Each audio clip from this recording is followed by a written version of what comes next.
কখন আর মাখবে আটাটাকে? আটাটা মেখে ফেলো, আটাটা মেখে ফেলো। হায় হায়, এইরকম করে আটা মাখতে বলিনি।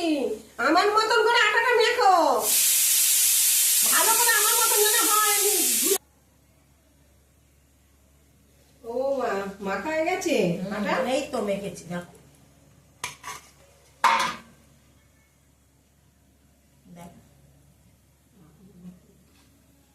কি হয়েছে?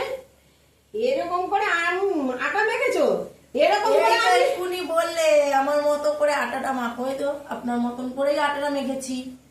এ বাবা, ওই রকম করে আটা মাখে কেউ? ঠিক আছে, এবার হয়েছে। দেখো